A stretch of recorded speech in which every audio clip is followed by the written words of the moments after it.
La ilaha illallah. Cek. Bismillah. Bismillahirrahmanirrahim.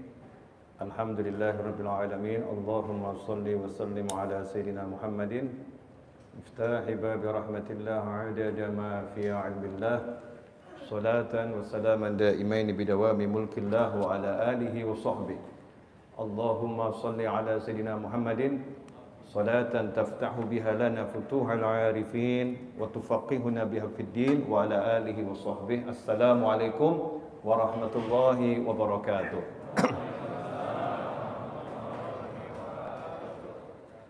Alhamdulillah, malam hari ini di antara maghrib dan isya Allah Ta'ala pertemukan kita di masjid yang full dengan barokah ini dalam keadaan sehat walafiat.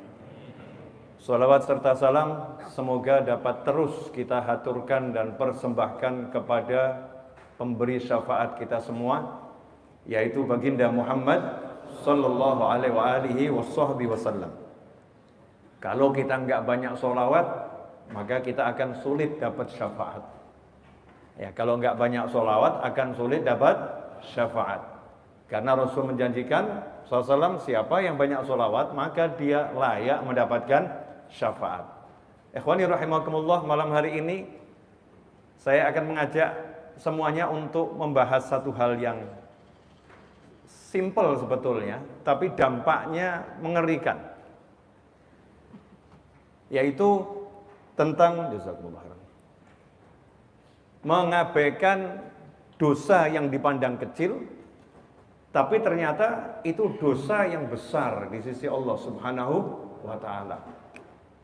Tentang najis lahiriah dan najis batiniyah. Tentang najis lahiriah dan najis batiniyah. Kita alhamdulillah berkat doa, disiplin, kerjasama seluruh anak bangsa ini ya, di segenap jajarannya, alhamdulillah Covid melandai. Dan salah satu pelajaran dari pandemi ini, kita belajar melindungi diri dari kotoran yang namanya virus, agar nggak masuk ke dalam tubuh. Yang kedua, belajar melindungi diri kalau virusnya masuk, nggak ganggu tubuh, ya nggak ganggu tubuh. Kemudian belajar melindungi orang lain kalau virusnya ada di tubuh kita, nggak nempel ke orang lain. Alhamdulillah, hampir 2 tahun belajar terus, betul. Padahal dampaknya kalau kena COVID itu maksimal ya maksimalnya juga nggak enak sih. Maksimal apa? Meninggal dunia.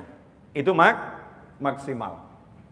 Ya insya Allah semua sehat, panjang umur, fitaatillah, sehat walafiat. Amin Allahumma amin.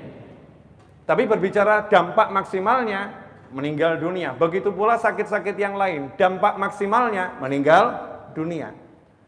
Tapi yang akan saya bahas ini, kalau nempel ke tubuh, baik di dalam maupun di luar, dampak minimalnya itu adalah dapat siksa kubur.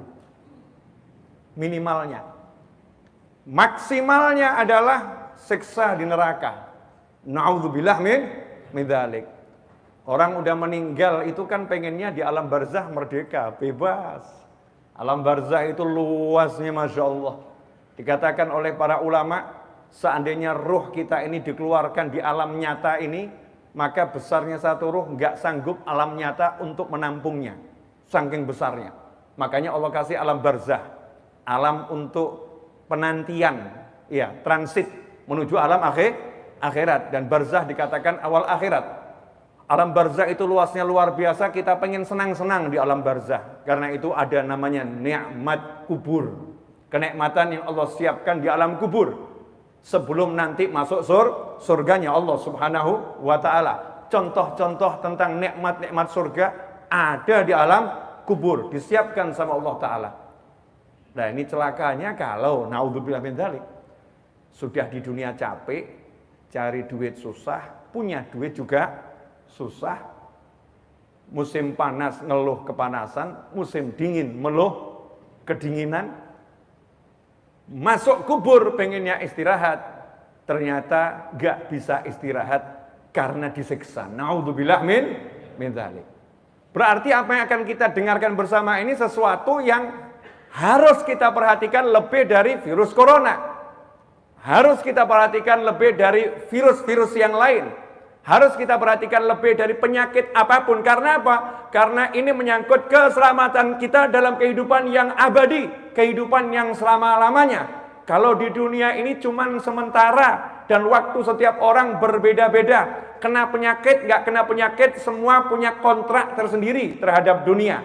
Tetapi di alam barzah sana sampai nanti ke jannah atau nar, naudzubillah min dzalik, setelah itu hidup abadi selama-lamanya. Ini urusan yang super penting, harus menjadi perhatian kita semua. Nah, sayangnya setan itu ada. Kalau lagi gini ya kita ingat semua ya. Wah, ini bener ya. Di masjid malaikat kumpul, setan juga kumpul. Jangan dikira masjid setan nggak kumpul. Setan yang masuk masjid ini setan-setan ahli. Habis sholat tuh ada setan namanya ahli HP. Itu menggoda setiap jamaah sholat. Assalamualaikum warahmatullahi. Belum salam udah dikasih tahu ada WA masuk itu. Pesan penting. Maka begitu salam langsung yang dilihat HP-nya WA-nya. Oh bener ada. Ya, kemudian cuman baca kok, klik dibaca. Cuman ngebales, terus dibales ya. Jadi hasilnya apa? Ini imam lagi zikir, dia balas-balasan WA. Masya Allah, ini setan WA muncul di tahun 2020-2021. Ya, setan-setan yang ada di masjid, yang ada di musola, beragam macam setan. Tapi malaikatnya juga macam-macam, malaikatnya juga banyak, kumpul semuanya. Nah kitanya ini diperebutkan, yang merebutkan kita malaikat atau setan. Nah biar kita nggak kena setan, maka kita harus punya ilmu. Nah ikhwani rahimakumullah, kalau lagi begini karena banyak pertolongan rahmat, pertolongan malaikat, maka kita tingkat sadar itu lebih tinggi. Makanya di masjid lebih tenang. Di majelis ilmu lebih tenang, sadar lebih mudah, sadar lebih mudah. Di tempat lain belum tentu kita bisa seperti ini, belum tentu kita bisa seperti ini. Nah, selagi begini, saya pengen install pemahaman ini ke diri antum semua dan ke diri saya. Install permanen, nggak bisa di uninstall. Ya kecuali kalau nanti diformat. Ini kalau diformat berarti iblis yang turun tangannya. Ya, iblis yang format. Naudzubillah min dzalik. Kisah yang diabadikan oleh para sahabat dan diceritakan turun-temurun dari generasi ke generasi, bagaimana sahabat berjalan bersama Nabi Muhammad SAW. Suatu ketika Rasulullah SAW berjalan bersama para sahabat, jalan seperti biasanya, tapi hari itu ada yang tidak biasa. Apa yang nggak biasa? Tiba-tiba Nabi Muhammad SAW berhenti, kemudian mengambil pelepah kurma, kemudian ditanam di 2 makam di pinggir jalan, di perkebunan gitu, ditanam. Satu sini, satu sini. Maka sahabat nggak tinggal diam, karena ini seumur-umurnya sahabat belum pernah lihat Nabi nanam kurma di kuburan. Nanam kurma bukan di makam, makam kok ditanamin kurma. Dan sepanjang sahabat lahir gak pernah lihat ada orang Arab nanam yang namanya kurma di makam, gak ada. Dan itu baru dilakukan Nabi Muhammad SAW. Gak ada yang ngasih contoh sebelumnya. Rasulullah yang mulai SAW. Nah kita mencontoh, ya kita mencontoh Nabi Muhammad SAW. Maka sahabat nanya, ya Rasulullah, kalau bahasa kita, ada apa? Kenapa engkau melakukan ini? Kenapa engkau melakukan ini? Nabi menjawab SAW. Ini 2 makam gak ada yang kenal. Makamnya siapa gak kenal. Namanya pun gak disebutkan. Itu termasuk adab. Karena ini urusan gak enak. Ya, urusan gak enak. Sebetulnya Nabi gak akan ngomong, gak akan cerita. Tapi karena sahabat nanya dan ini urusan penting, ilmu. Jangan sampai orang mengalami yang sama. Karena ketika ada yang mengalami seperti ini, sampai Nabi harus turun tangan SAW. Rasul pun menyatakan, kedua yang dimakamkan di sini, la yu'adzaban, pakai lam taukid, sungguh sedang disiksa. Nah, ini yang pertama ya. Jangan sok mengatakan Nabi itu seperti kita, manusia biasa. Yang tahu yang gaib itu hanya Allah. Nabi nggak tahu yang gaib. Ini pemahaman yang melenceng, super melenceng. Na'udzubillah min dzalik. Oh, Nabi nggak tahu yang gaib kok sampai Sidratul Muntaha. Sidratul Muntaha itu gaib atau nggak gaib? Gaib. Nabi nggak tahu yang gaib kok sampai langit yang ketujuh. Nabi nggak tahu yang gaib kok ngobrol dengan Anbiya wal Mursalin yang sudah wafat semuanya.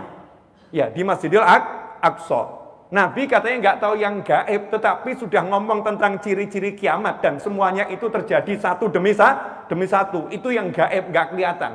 Nabi nggak tahu yang gaib, tapi Nabi mengatakan SAW, keduanya lagi disiksa di kubur. Ini kuburan, itu suatu yang gaib. Jadi jangan mengatakan tidak mengetahui yang gaib kecuali Allah. Betul, nggak ada yang tahu yang gaib kecuali Allah dan orang-orang yang diberitahu oleh Allah. Itu tafsirnya. Penjelasannya begitu. Makanya jangan asal comot hadis, jangan asal comot kalamullah, kemudian kita terjemahkan lewat akal kita sendiri, sesuai nafsu kita sendiri, diancam oleh neraka. Na'udzubillah min dzalik. Rasul ngasih informasi seseorang. Ini keduanya lagi disiksa.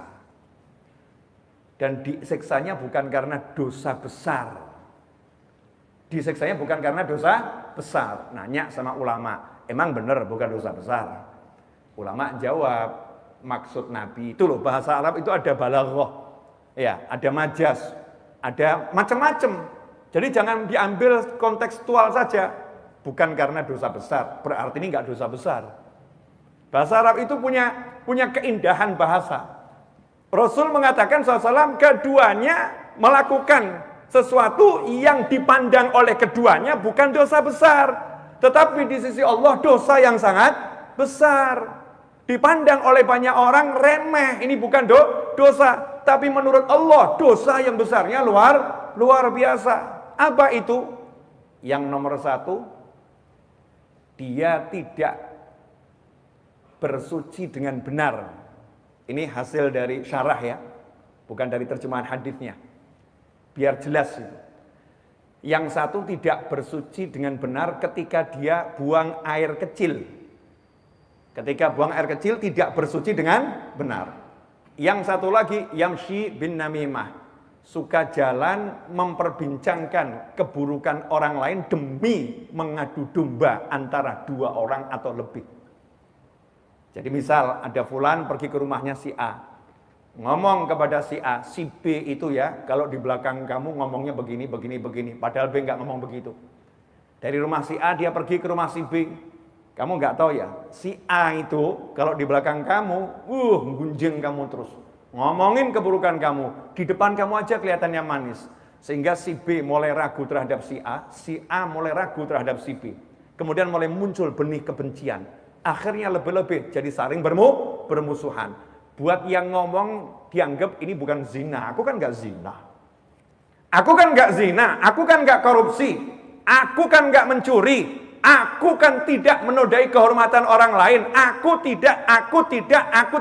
Cuman lisan kok kecil.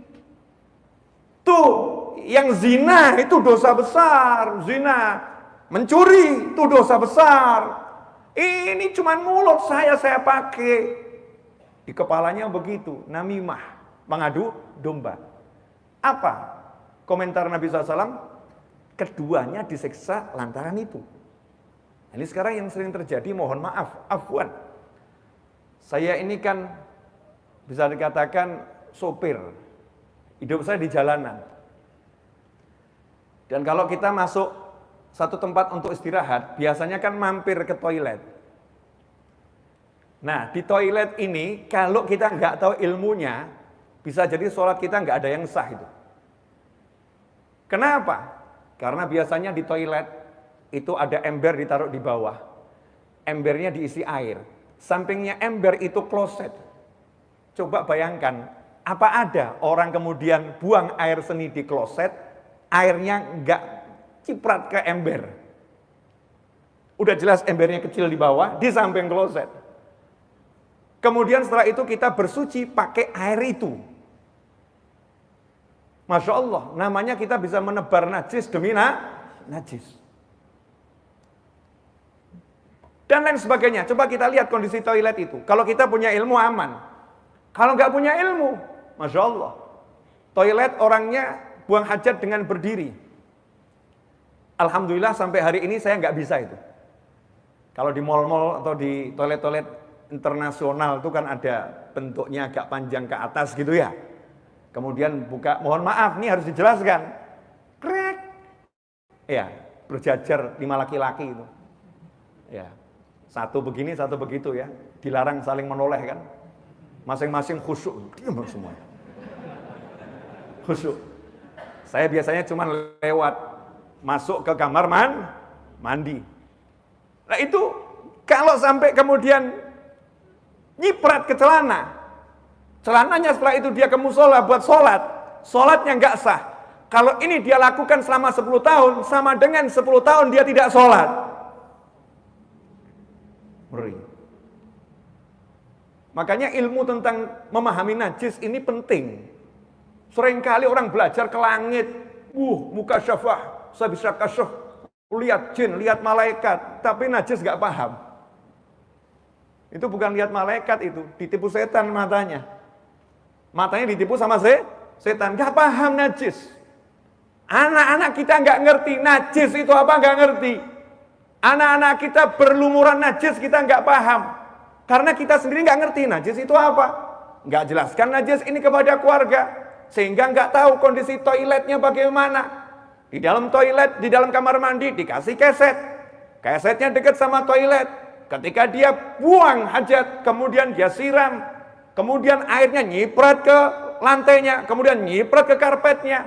Setelah itu kakinya basah, ngijak karpetnya, sehingga kakinya kena najis. Ini kok jadi diam semua kenapa? Ini korban atau pelaku? Ini pelajaran penting. Sampai Nabi mengingatkan, keduanya tidak disiksa lantaran dosa besar menurut keduanya. Artinya yang satu ini nggak punya keburukan loh. Nabi nggak bilang yang satu ini suka ghibah, enggak. Nabi nggak bilang yang satu ini suka namimah, enggak. Nabi nggak bilang yang satu ini suka bohong, enggak. Nabi nggak bilang yang satu ini suka maksiat, enggak. Cuman satu loh, satu hal. Tapi satu hal ini fatal. Karena gara-gara satu hal ini semua sholatnya bisa nggak sah. Yaitu dia kalau buang hajat, buang air seni, dia tidak tuntaskan. Sehingga masih tersisa di alatnya, ketika dia pakai celananya nanti netes. Netes di situ dia pakai untuk sholat. Masya Allah. Dan yang satu lagi mengartikan, menerjemahkan, ketika buang hajat tidak ditutup. Saya ini sopir. Seringkali melihat karena alasan darurat buang hajat di pinggir jalan. Di pinggir jalan, tapi ya tutupilah gitu. Bukan jadi pameran, Masya Allah, seperti di museum. Siapa yang mau lihat punya kamu gitu kan ya? Tapi gak boleh ini oleh Allah Ta'ala, gak boleh oleh Nabi Muhammad SAW. Meskipun kamu di tengah padang Sahara sendiri, gak ada orang lain. Jangan mengatakan gak ada orang kok.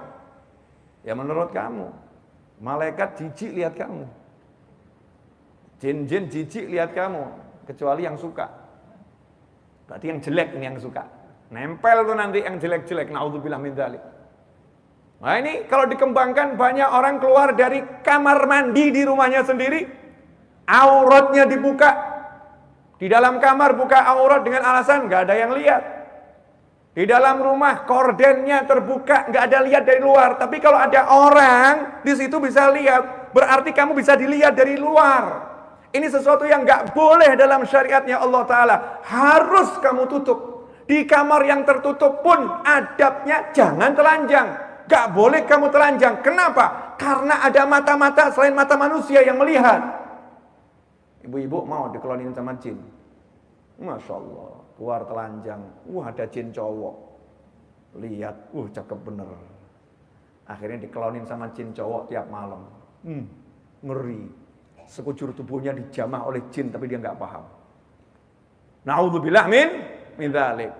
Ini yang pertama. Mudah-mudahan yang pertama ini bisa saya pahami, dipahami yang mendengar, yang melihat ini dimanapun berada, dan mulai belajar tentang ilmu najis.